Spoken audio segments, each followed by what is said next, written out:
Hey guys, and welcome to a brand new video here on FPL Now. Today we're going to be going over some knee-jerk reactions for game week 20. So if you're excited for the video, make sure to drop a like down below, leave a comment how are you currently getting on in game week 19, subscribe if you're brand new, and let's get into the video. So, starting things off before we get into the knee-jerk reactions for game week 20, just going to go over how I'm currently doing in game week 19. Not so bad at the moment, but of course, the whole Mitrovic issue and Haaland captaincy I'll get onto in a second. But I'm currently on 46 points, a game week rank of 773,000, currently on a green arrow, but I've got no players playing tonight, which is kind of crazy. There's like 3 or 4 games of football, and I have no players. So yeah, obviously going to lose a bit of rank tonight. But yeah, currently on 46 points. Nice little green arrow. Kepa yet to play either of his games, so still got a double there. Trippier getting 8 points. Really annoying that I benched White as well. It's just, I had a feeling it was going to be 0-0, but at the same time, I thought like Newcastle might nick and like a quick goal or something off like a set piece. I thought Arsenal potentially would go on and win it, but there was always that kind of idea that it would be 0-0 because it'd be so cagey, but there was so many yellow cards. I was scared the whole time for Trippier because I think he's 1 yellow card away from a suspension. But yeah, Trippier is still doing what he does best and gets the 2 bonus points and the clean sheet. I kind of want Cancelo to not play, and then White will come off my bench, which would be another 7 points, which would be so good. But at the same time, I feel like Cancelo will play away at Chelsea because it's quite a tough game. Pep knows that Arsenal just dropped points. They need to beat Chelsea. I feel like they will beat Chelsea. I know it is at Stamford Bridge, but I think that Cancelo probably will play.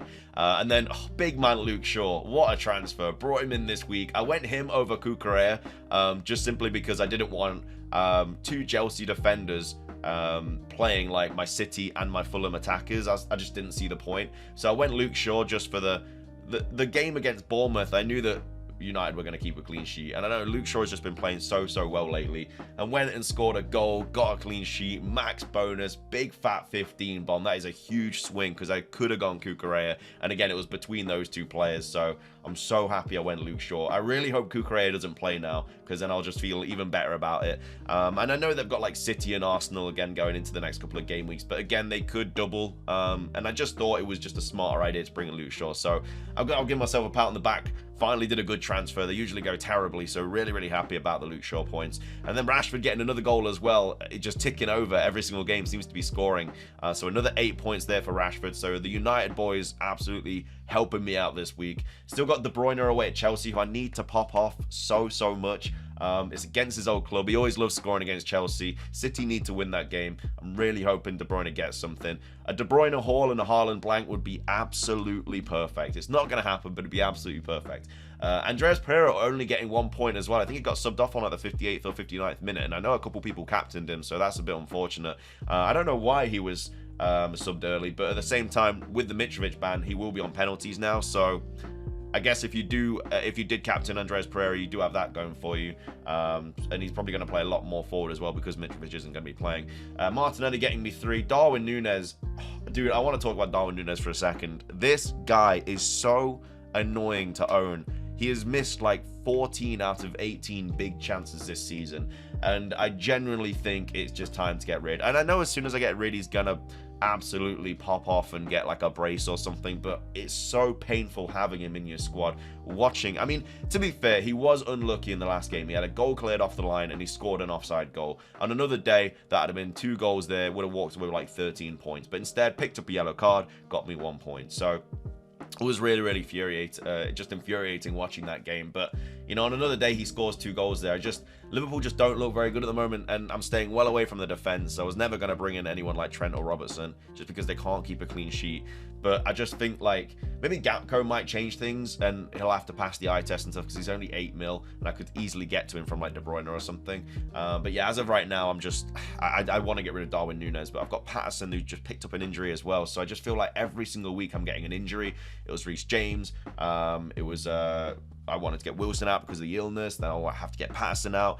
Because originally, I think for game week 20, I was probably going to get rid of Darwin Núñez and bring in Kane because I have like enough to bring in Kane and then still 0.4 in the bank. And I could still do that. but there needs to be like a defender that's like 4.4 mil. I don't know if there's any decent ones out there. I'll have to look at it because I've got like 2 mil in the bank, so I could easily get rid of Darwin Núñez and bring in Kane, and I think I'm going to, because especially because of the FA Cup games, I think if they don't have any replays, then Spurs get a double as well, and I wouldn't mind bringing in Kane for a double.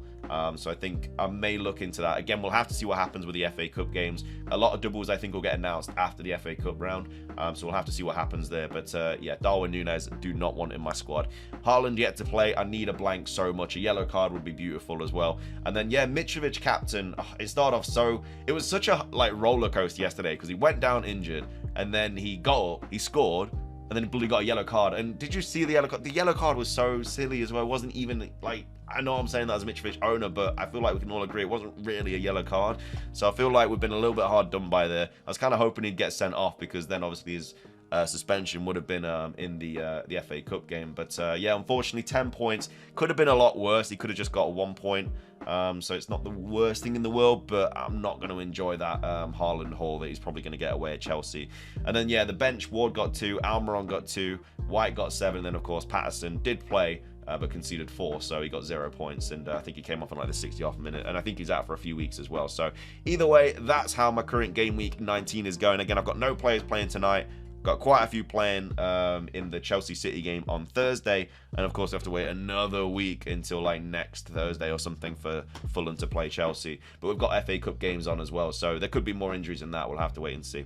Anyway, let's go over the knee-jerk reactions for game week 20, and the top of the list is Rashford.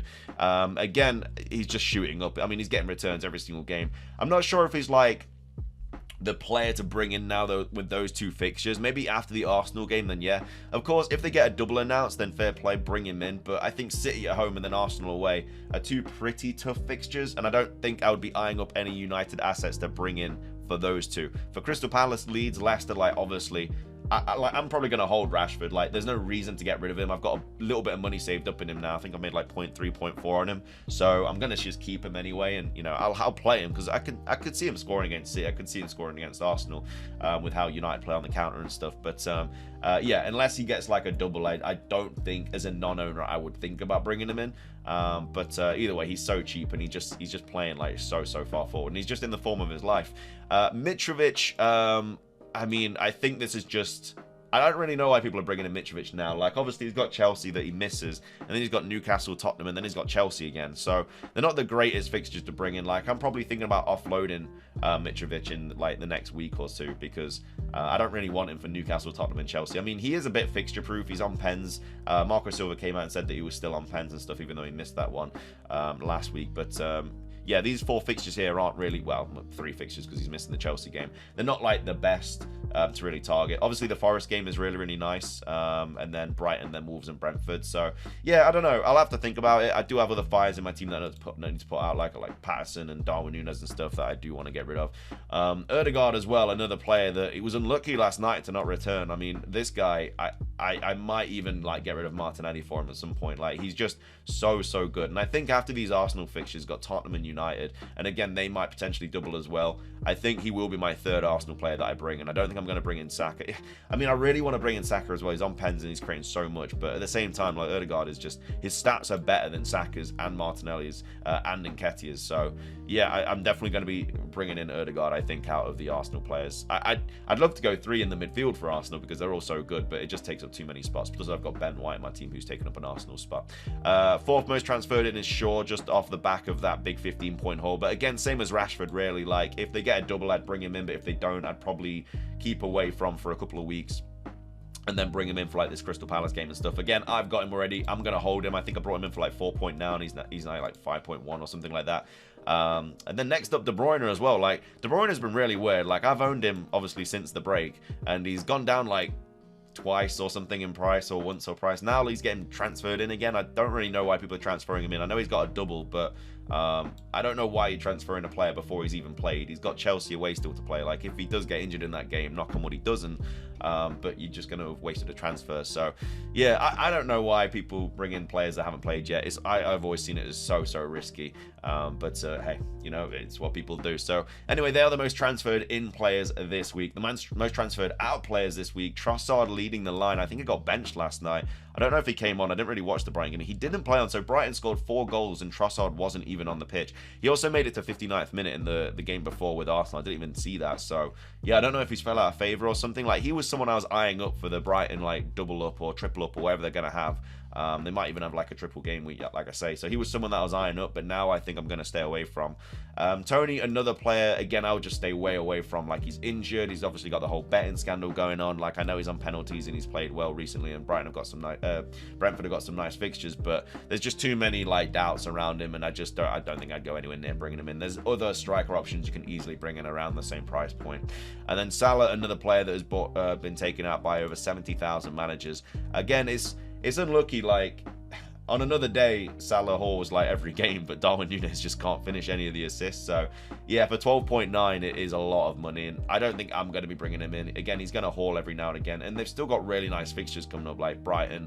You know, even Chelsea at home's a decent fixture because Chelsea aren't that good. And they've got Wolves, Everton, Newcastle will be tough, then Crystal Palace. That United at home game, I honestly don't know which ways that's going to go. If United's keeping the form and so are Liverpool, then, you know, either of them could win that game. And then Bournemouth and Fulham. So yeah, they do have nice fixtures, and again, they have a potential double as well. We'll have to wait for the FA Cup games. Again, when that gets announced, we'll talk about it in a little bit more detail, but until then, we've got Darwin as well, who's being transferred out by a lot of people. I think people have just kind of like lost it with him, and I completely agree. But at the same time, with all these doubles potentially getting announced soon, I'd sit and wait. As much as I want to get rid of him too and just want to bring in Kane, you just gotta sit and wait, because if these doubles get announced, like, you want to bring in players that have got doubles and stuff. Like, I might even take a -4 this week to bring in a couple of double players.